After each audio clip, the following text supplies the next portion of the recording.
Hi everyone, today we'll be going over accounts, February-March 2020, paper 3-2, question number 4. This is structure paper 3, which consists 6 questions, each of 25 marks, and we are also given a time limit of 3 hours. So we will be attempting to solve each question under 30 minutes. And question number 4 is a part of section A, which deals with financial accounting. Now, without any further delay, let's get started. The summarized statement of financial position of JPLC at 31st December 2019 was as follows. And JPLC's profit from operations for the year ended 31st December 2019 was 588,000. A dividend of 0.12 per share was paid during the year, and a dividend of 0.08 per share was proposed at 31st December 2019, and the market price of one ordinary share was 3.20. Now, for the first part of this question, we need to calculate the following ratios to two decimal places. We have earnings per share. So we know that the formula for earnings per share is profit for the year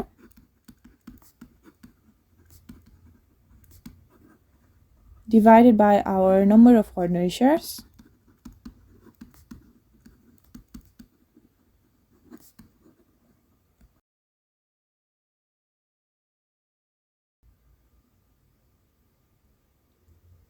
and here we were given the profit from operations. So now we can easily figure out the profit for the year, because profit for the year is just the difference between profit from operations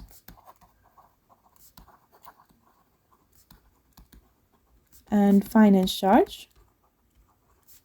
Finance charges are basically the interest payments, and we have our profit from operations to be 588,000, and the interests are paid on the long-term liabilities or non-current liabilities. Right here we can see that we have 6% debentures, which means that we need to pay 6% of the debenture value as the interest charge each year. So the interest charge is just going to be the debenture value, which is 800,000, because these all values are given in thousands, times the rate of debenture, which is 6, which we can write down as 0.06. And this gives the interest charge for the year to have the value of 48,000.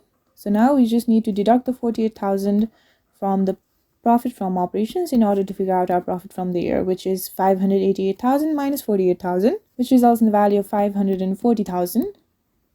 Let's write it down. Okay, I'm just going to write it down here. That's 540,000.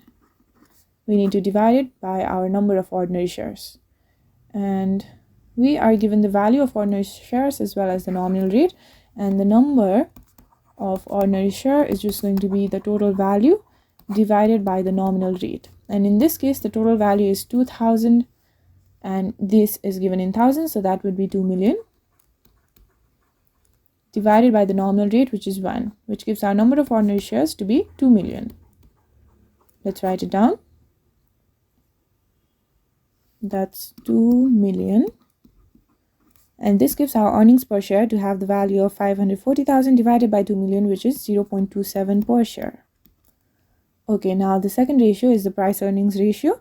And price earnings ratio is just the market value per share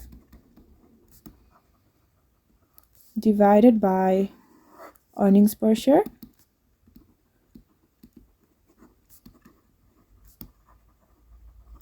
And we were given the market value per share above. That is 3.20. Let's write it down. And we are also given the earnings per share to be 0.27. This gives our price earnings ratio to have the value of 11.85. Now the third ratio is the dividend cover, and the formula is just going to be earnings per share divided by the dividend paid per share.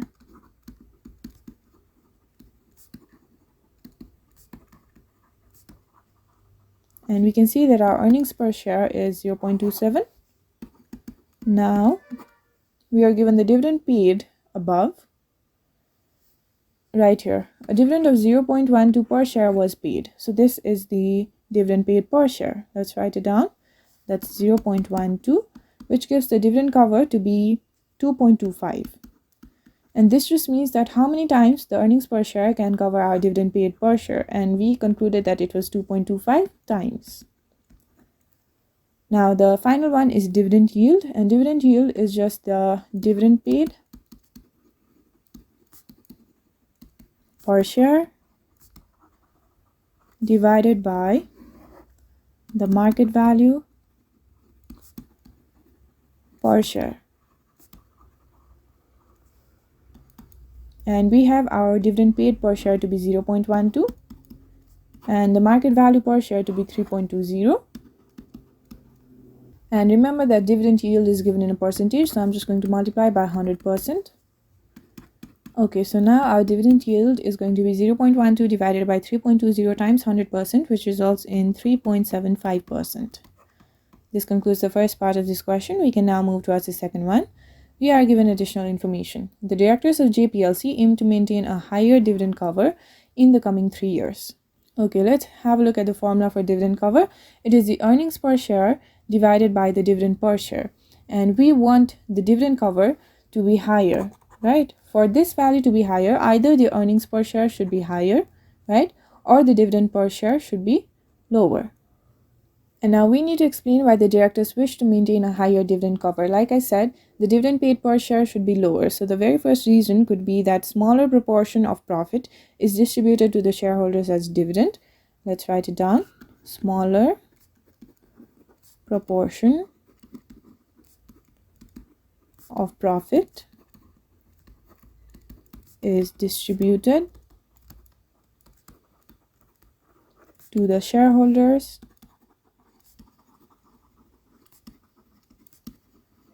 as dividend.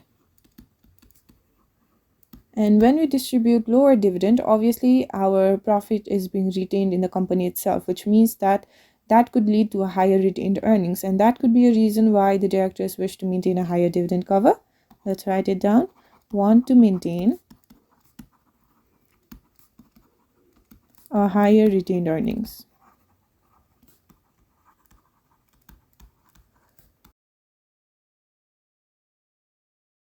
And remember that retained earnings is a kind of a reserve. And if we have a higher reserve, it might mean that we could be able to pay our capital expenses in the future.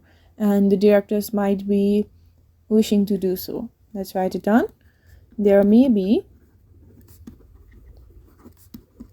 capital commitments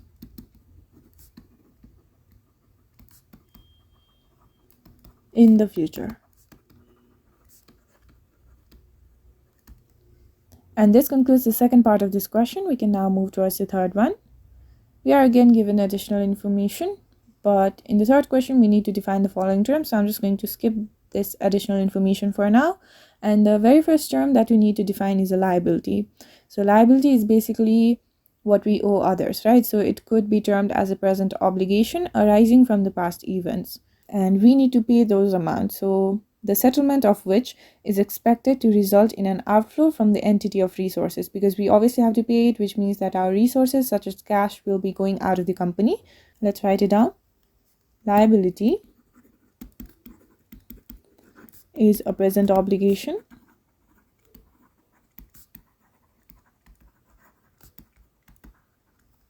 arising from past events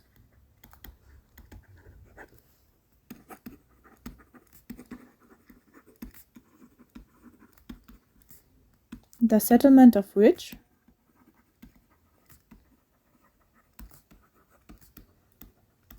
is expected to result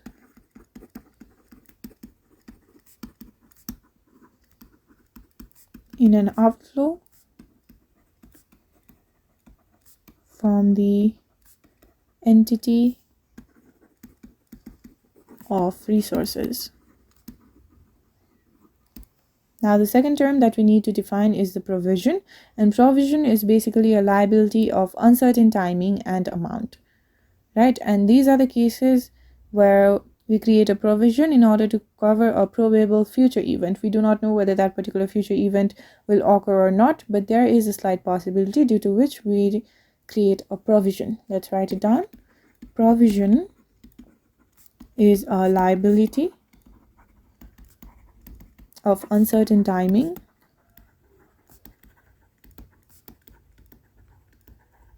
and amount to cover a probable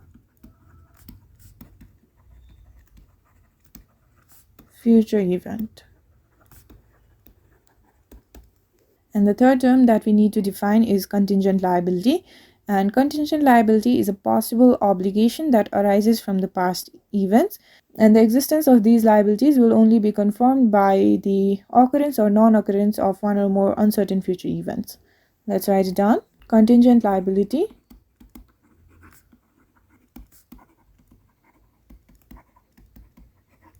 is a possible obligation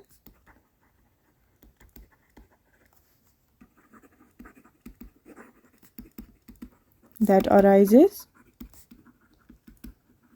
from past events and whose existence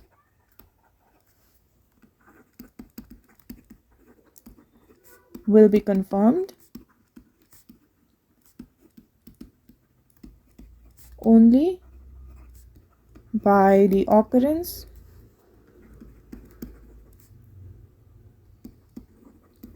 or non-occurrence of one or more uncertain future events.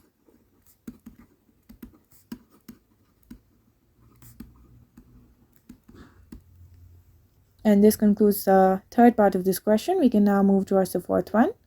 We now need to explain the accounting treatment of the expected compensation of 20,000 in the financial statements by making reference to the relevant international accounting standard. So this relates to the above additional information.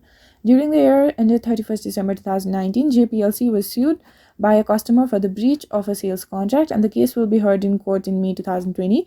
The lawyer of JPLC advises the directors that it is highly probable that the company will be found liable and the compensation is likely to be 20,000. No accounting entries have been made to record this. And the key word here is highly probable, meaning that JPLC has a very high chance of paying the 20,000 and being liable in the court, right? Which means that we need to create a liability because this is a present obligation arising from the past event, which is the breach of sales contract, right? And this will be according to our International Accounting Standard 37. Let's write it down. According to International Accounting Standard 37, it is a liability because it is the present obligation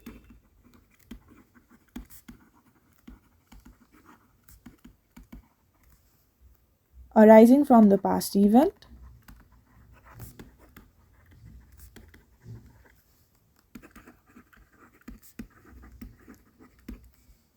and it is probable.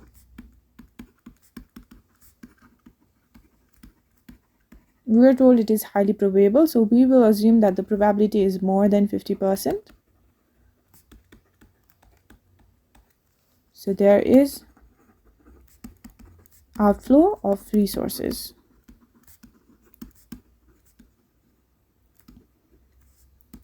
So this is the reason why JPLC should make a provision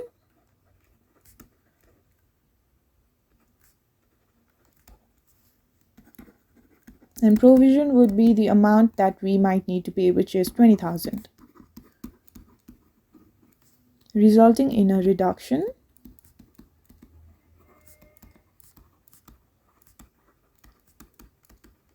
of profit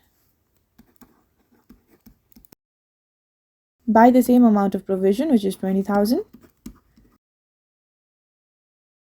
And this is the case because we always subtract provisions when figuring out the profit. And these provisions will be a part of current liabilities, which means that our current liabilities will also be increased by the same amount of 20,000 and an increase in current liabilities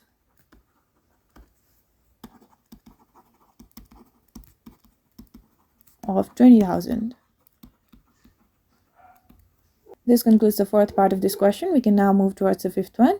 We are given additional information. JPLC needs additional funds for future expansion, and the directors are considering the following two options. Option 1 is to issue of ordinary shares, and option 2 is further issue of 6% debentures. Okay, and now for the fifth question, we need to advise the directors which of the two options they should choose. We need to justify our answer. So option 1 is share capital, whereas option 2 is a debenture, and share capital is more permanent form of capital. Let's write it down.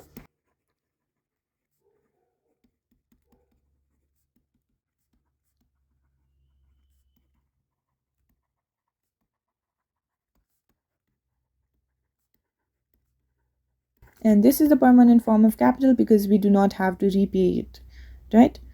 And if we issue right shares, which means that already existing shareholders will get new shares, so there is no dilution of the control. So control is maintained in the company if right shares are issued.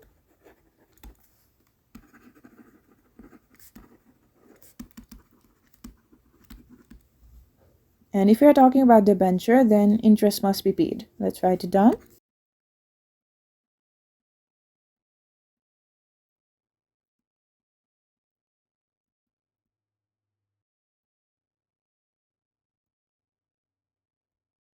And since this is a debenture that we're talking about, it will have to be paid in the future because it is a temporary source of capital. Let's write it down. Debentures will have to be repaid. Now, based on these factors, we need to advise the directors which of the two options they should choose. Now, it is quite clear that I favor with right shares, so I'm just going to write it down. The directors